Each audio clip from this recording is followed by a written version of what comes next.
Tai sveiki visi. Šiandien svečiuose turime labai garbingą svečią, Plungės Ruonių bendruomenės įkūrėją Ingą Šakinę. Taip, malonu. Tai galbūt toks mano pirmas ir būtų klausimas, kas yra tie ruoniai? Ruoniai. Tai čia ne tik šalto vandens mylėtojai, čia yra bendruomenė, kurioje kiekvienas yra laukiamas, aktyvus, draugiški, pozityvus žmonės. Kaip kilo idėja ir ta pati visa mintis sukurti tokią bendruomenę? Iš tikrųjų, apie tą šaltą vandenį jau žinau gana senai. Mano tėtis maudėsi Minijoje, tik manęs, aišku, nesivesdavo. Ir kažkaip su vyru maudėmės Plungės jūroje ir kilo tokia mintis, kad o gal mes pabandom maudytis ir žiemą. Ir nuo tada kiekvieną dieną važiuodavom į Plungės jūrą pasipliuškenti ir vaikai kompaniją palaikydavo. Ir taip sulaukėm žiemos. Atsimenu, pirmas maudynės, atsirado jau tas šaltukas, ledas užsitraukė, su visa šeimyna nuvažiavom Platelius, pačiužinėjom su rugutėm ant ledo ir sakau, vyrui, aš einu maudyti, su tą mintim ir išvariau, buvau viską pasiruošus, ir sėkmingai nusimaudžiau. Labai patiko, užkabino, vyras tą kartą nelipo, bet po to ir prasidėjo maudynės, maudėmės, atėjo nauji metai, sausio 1 nusimaudėm, grįžom namo ir aš vyrui taip sakau, o jeigu aš Facebook'e parašau Plungiai, kas norit varyt kartu maudytis? Ir taip ir gimė ta mintis, parašiau, sukūriau renginį ir nuo to viskas ir prasidėjo.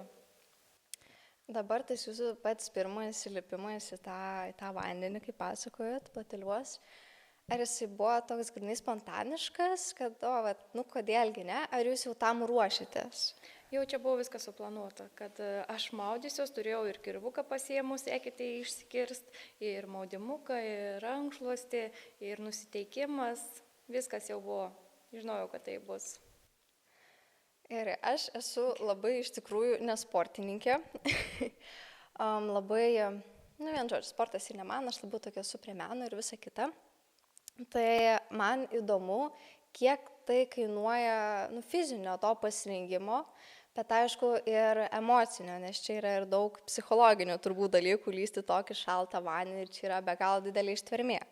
Tai kaip jūs su tuo susitvarkot ir kaip padedat visai bendruomeniai su tuo susitvarkyti? Kad lystum į šaltą vandenį, tikrai nereikia būti sportišku, gali ir menininkai, visi gali eiti ir maudytis ir išnaudoti tą žiemą. Čia pirmoje vietoje reikia psichologiškai nusiteikti, susitvarkyti su savo mintimis, kad nors protas sako ne, bet tu žinai, kad tu gali, nori ir eini. Tiesiog pirmoje vietoje yra nusiteikimas. Kažkokio ten specialaus pasiruošimo nereikia. Esu buvus Wim Hofo mokymuose, tai truputį tos praktikos turim savo bendruomeniai. Kas svarbiausia yra, tai kiek tu būni vandenyje, išlipęs į sausumą, tiek tu turi fiziniais pratimais atšildyti savo kūną. Tai čia yra pats svarbiausias dalykas. Ir vandenyje, žinoma, nereikia stresuoti, reikia ramiai kvėpuoti, nėra jokių lenktynių, kas ten ilgiau išbus, tiesiog turi jausti savo organizmą, klausytis tiek, kiek tau yra gerai, tiek tu ir būni. Vieni įeina, įlipa, susišlapina ir išlipa, o kiti būna minutė, būna 2 minutės. Tiesiog kiekvienas yra skirtingas ir kiekvienas turi žinoti savo ribas, savo galimybės. Aišku, kaip sako, kas per daug tas nesveika, todėl visada reikia klausyti savo organizmų. Tai ši žiema buvo tikrai viena iš šalčiausių žiemų, turbūt kokios yra buvusios. Ir ar jūs išsigandote šalčio ir galbūt čia negi būtų toks klausimas, kokia ta minusinė temperatūra yra pavojinga ir žalinga kūnui. Ar, nežinau, vis tiek lipot, bridot į tą vandenį ir kaip tik mėgautės tuo didesniu šalčiu? Tas šaltis yra dar nelygų šalčių, nes jeigu yra, pavyzdžiui, koks šiaurinis ten vėjas ar dar kažkokie papildomi veiksniai, tai visai kitaip jaučiasi ir ta tikroji temperatūra. Bet ši žiema buvo nuostabi. Tiek sniego atžvilgių, aišku, buvo daug iššūkių, nes reikėjo eketę pjauti, jinai labai greit užsitraukdavo, tai čia buvo pats sunkiausias dalykas. O maudėmės ir prie -20. Žinau, kad ir Skandinavijoje prie dar didesnės minusinės temperatūros maudusi. Tai sakau, tik viską reikia daryti atsakingai ir protingai. Nes kartais būna ir -5, bet jeigu tas vėjas labai šaltas, tai atrodo vandenį yra net šilčiau. Toks pastebėjimas. Nors, aišku, skamba gal įdomiai, bet tikrai. O kiek laiko trunka tas jūsų sezonas? Kada dažniausiai jūs pradedat? Paskaičiavau, kad mūsų sezonas trunka ganėtinai ilgai, apie pusmetį, nes mes spalio pabaigoje jau startuojam, kad galėtų naujokai prisijungti, nes tas vandenukas dar nėra toks šaltas ir palaipsniui pratinant savo organizmą, paskui žiemą nebėra tokio streso, tiesiog organizmas natūraliai pripranta. Tai spalio pabaigoje jau mes dažniausiai ir startuojam, o balandžio pabaigoje uždarom savo sezoną. Turim visokių renginukų ir didžiasias šventes paminim ir renkame šeštadieniais, sekmadieniais, 10 valandą. Visi, kas norit prisijunkit, sulaukiam. Bet dar papildysiu, nors tas žiemos sezonas ir baigėsi, bet mes vasarą taip pat turim daug aktyvių veiklų. Kaip tik rytoj Telšiuose vyksta drakonų valčių lenktynės ir mes dalyvaujam, 20 žmonių komanda, tai irkluosim, po to vikingų varžybos, susitinkam kartais tinklinį pažaist, einam į žygius, be to šeštadieniais rytais sportuojam ir kviečiam visą Plungės bendruomenę prisijungti nemokamai. Turim fainas trenerės, pratimai geri. Tikrai, jeigu tik turit laiko ir noro, kelkitės anksti, 8 startuojam Plungėje. Tai tikrai tų veiklų netrūksta. Gana intensyviai ir vasarą. Ar jūs visą gyvenimą užsiiminėjot sportu, ar nežinau, galbūt šalia to sporto yra ir kitų veiklų, kuriomis dabar užsiemat ar anksčiau užsiemėt? Ir kaip aplamai tas sportas įsiplaukė jūsų gyvenimą? Aš nežinau, aš nesu kažkokia tai sportininkė, bet man tiesiog patinka judėti ir stengiuosi tą ir laisvalaikį aktyviai išnaudoti. Šią vasarą labai užsikabinau su dviračiu. Irgi patinka žiūrėti, kiek kilometrų, kokį laiko tarpų nuvažiuoja. Įdomiai. Atrodo kartais ir tingiai, bet vis tiek lipi ant to dviračio, pravažiuoji, energijos turi. O su sportu šiaip ir mokykloje teko draugauti, ir varžybose dalyvauti. Kažkaip jis visą laiką buvo šalia pas manęs gyvenime. O dabar kažkaip pavyko realizuoti, sutikau bendraminčių, ir ir važiuojam. Ar platus tas yra bendraminčių ratas? Yra ganėtinai platus. Plungės ruonių bendruomenė sudaro apie 40 aktyvių narių. Taip, daug didelis skaičius. Taip, nemažai šalčio mylėtojų, turim ir mažų, ir didelių, ir jaunesnių, ir vyresnių. Labai platus tas ratas ir labai džiaugiuosi, kad prie mūsų prisijungia, ateina ir kiti miestai mumis žino, kartais atvažiuoja į svečius. Šiais metais turėjom svečių ir iš Elektrėnų, iš Šiaulių, Radviliškio. Iš Latvijos dar turėjom svečių, irgi vėlo ruonis. Tai labai smagu, kad galim palaikyti ir su užsieniu pažintis ir pas juos buvom nuvykę į atidarymą. Sakau, ledinis vanduo vienyje. Jo, man ta vienybė tokia, ir mene, ir visur kitur yra, sakau, aš su sportu, nelabai kaip, bet tikrai labai didžiuojuosi ir džiaugiuosi tokiais žmonėmis, kurie aktyviai leidžia savo gyvenimą tokiuose srityse. Ir irgi pasižiūriu ir jūsų tos storius ir visokius renginius. Tai norėčiau, kad irgi jūs plačiau papasakotumėt, kokie yra jūsų tie sporto renginiai. Sporto renginukai. Nežinau, aš net kaip įvardintų sporto renginukus, kažkokių, aš atskirų sporto renginių nedarau, mano darbas yra Pasibuvimai, susijęs. pasibėgimai kokie nors, nežinau. Darom su plunkės ruoniais, darom sausio 13 minėjimą, yra labai įdomus renginukas ir labai nemažai žmonių sutraukia. Tai bėgimas, mums ir policija padeda, lydi, užtikrina saugumą, bėgam 1 kilometro trasą ir maži vaikučiai prisijungia, po to maudynės, kas nori, laužas, pirtis, himną giedam. Labai gražus renginukas iš sportinės pusės, o daugiau, kad mes tik dalyvaujam sportiniuose. Nežinau, ar žygį galima laikyti sportiniu. Čia, manau, žygis jau malonumas. Aš manau, kad galim laikyti. Na, jeigu galima, tai ir žygių darom. Padarom. Kviečiam irgi visus prisijungti. Jo, dabar jūs paminėjot, kad tą policiją, tai kai skaičiau jūsų tą biografiją, jumis domėjausi, tai irgi buvo toks tas momentas apie policiją, kad jūs irgi dalyvavot policijos veikloje, buvot savanorė, ar papasakokit plačiau. Aš policijoje dirbau policijoje, taip, aš jau 1 klasėje žinojau, kad būsiu policininkė. Ir įgyvendinau tai, man labai ir patiko, ir darbas, ir visa veikla, bet paskui būnant vaiko priežiūros atostogose kažkaip atsirado tie ruoniai ir nusprendžiau truputį kitą veiklą pasukti, bet niekada negali žinoti. Tai man jau policija jau labai yra įdomu, visokie tokie dalykai. Tai gal turit kokią nors įsimintiną istoriją iš savo tos policininkės karjeros, kuo galėtumėt pasidalinti? Reikėtų pagalvoti, ką čia viešai galėtų pasidalinti. Nes turiu aš, keletą pažįstamų iš draugų, tėvų draugų tarpe, kad ten irgi ten keletas yra paramedikų, tai ten papasako, kokių nors ten įdomių nutikimų, kaip ten kur nors kažkokioje ten vietoje kažkas tokio buvo, įdomesnio, šmaikštesnio. Nežinau, kažką labai išskirti gal ir negalėčiau.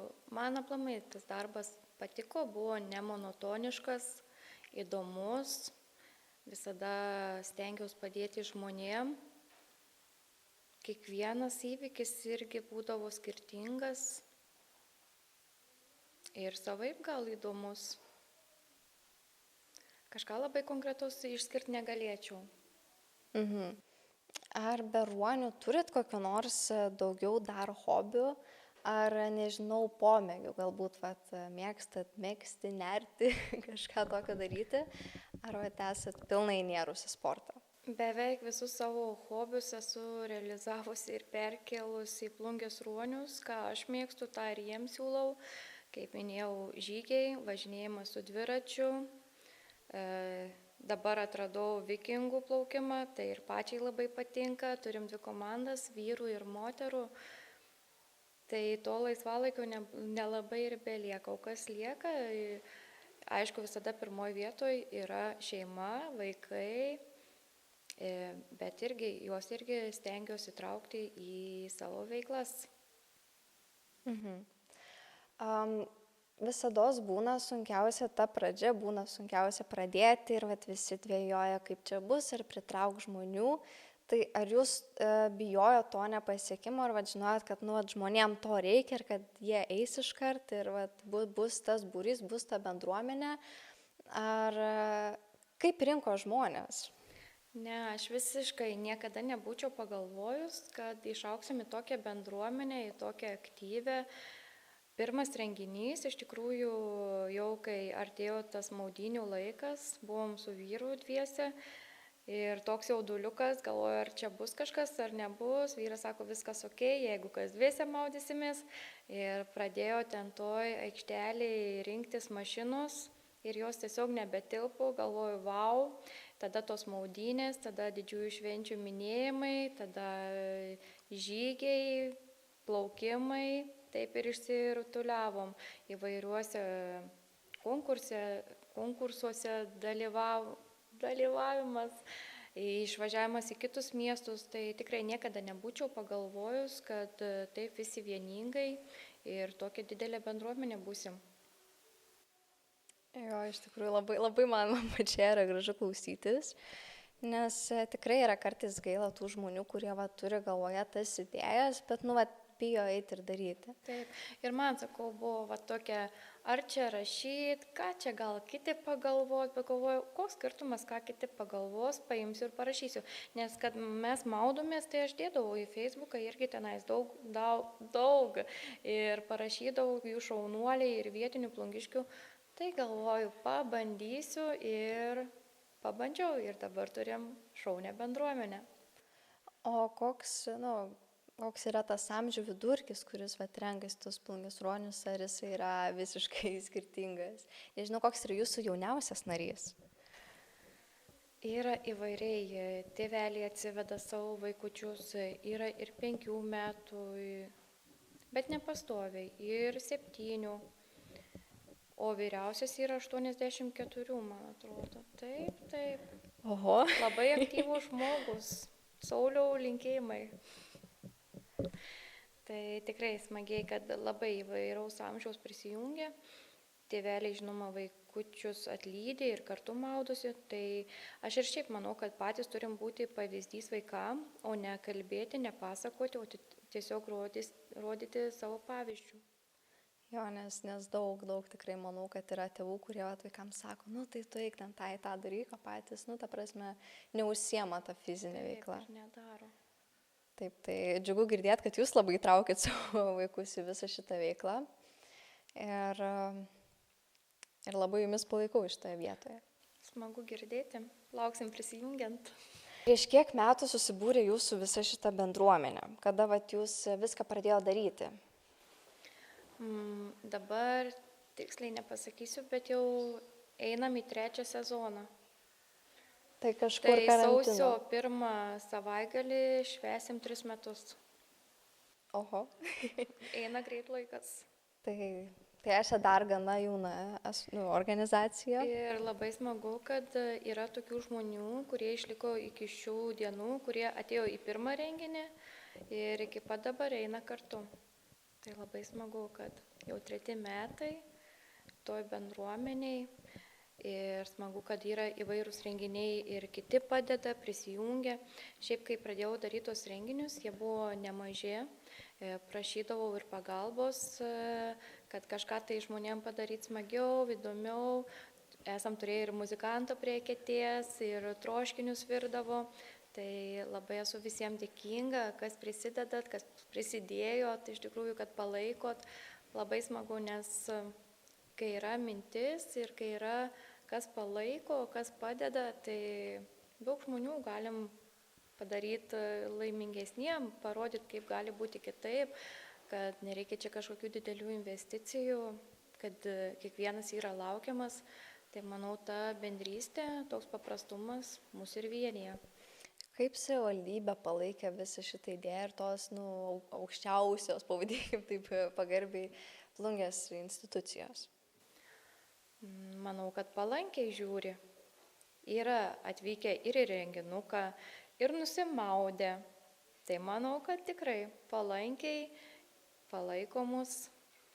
Aš manau, kad už sveikatingumą čia visi turėtų žiūrėti teigiamai, išstudijuoti. Galbūt yra kažkokių kalbų, kad čia negerai, bet mes ir daug ir knygų, literatūros perskaitėm, ir tuose mokymuose buvau, ir su bendraminčiais pakalbam iš kitų miestų. Viskas atrodo gerai, jeigu darai su saiku ir protingai. Jeigu kažkas galvojate apie ledinės maudynės, apie startą, tai siūlyčiau pradėti ne vienam. Visada galit kreiptis į Plungės ruonius, atvykit pas mūsų, jeigu nedrįstat, tai galit parašyti pažįstamai, kuris maudosi ir tikrai padės, patars, palaikys, nes vienam, kad nebūtų šokas, išgąstis ir paskui sakys, ai ne, čia ne man. Ar daug būna tokių, kurie susirga po pirmo karto, toks galbūt keistas klausimas, bet įdomus? Žinokit, nelabai. O tą statistiką, kad tikrai nelabai galima pasiekti, nes mes, kai maudomės, visada pasidarom nuotraukas, tai kiekvieną savaitgalį vis tie patys žmogeliukai ten. Gal vieno kito nebūna, bet kad tenais būtent po šitos, po maudynių susirgtų, tai ne. Bet sakau, čia svarbiausia galvoju, jeigu tu eini maudytis ir tu galvoji, kad jo, aš susirgsiu, tai tu ir susirgsi. Tai čia labai daug, kaip matau, yra psichologinių tų dalykų. Pagrindinis ir dalykas yra psichologija. Jo, tai... Aš einu maudytis, nes aš žinau, kad man bus gerai. Tai čia toks irgi vieni eina į kokius jogas, pilates, taip jūs neriat į akirtį. Taip, taip. Taip, ar bus galima sutikti šiais metais su jumis miesto šventėje? Žinoma, dalyvausim miesto šventėje, labai graži eisena, seniau būdavo smagu pažiūrėti tą eiseną, o kai dabar pati turiu galimybę dalyvauti, tai dar geresnis jausmas. Ar bėgsite šį šeštadienį? Žinoma, ateisim, palaikysim, kitaip ir būti negali. Turim būti visi vieningi. Ar bus koks nors jūsų bendruomenės išskirtinis renginys per miesto šventę? Ar, nežinau, gal bus koks nors kokia palapinė su plungės ruoniais, kurius bus galima sutikti ar kažkas tokio? Ne, palapinės nestatysim, mes aktyviai dalyvausim pačioj eisenoj, o paskui eisim pasigrožėti organizuojamą šventę. Tai labai malonu, kviečiu visus ateiti, sudalyvauti ir prisijungti prie ruonių veiklos, nes pati šita idėja ir iniciatyva yra labai graži. Ir iš tikrųjų, ką dabar, būtent šiuo momentu supratau, man būna taip, kad kartais ateina tokios eurikos, tokios idėjos, kad turim be galo palaikyti vieni kitus, visas organizacijas. Mes dabar kalbam iš tikrųjų labai daug apie meną, bet turim palaikyti be galo ir sportą, nes tai yra viso ko pagrindas, nes jeigu nebus sveikatos, tai nebus ir kitų dalykų. Tai aš jums norėčiau palinkėti tos sveikatos, tos stiprybės toliau daryti, nesirgti ir sulaukti daug gražių metų jūsų bendruomeniai. Ačiū labai, o aš tą pačią temą pasakysiu, sveikame kūne, sveika siela.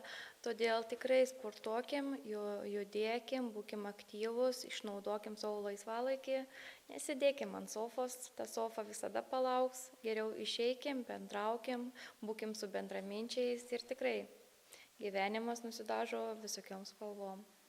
Tai ačiū Jums. Ir šiandien su Jumis buvo Inga Šakinė ir aš Liepa Rimkutė.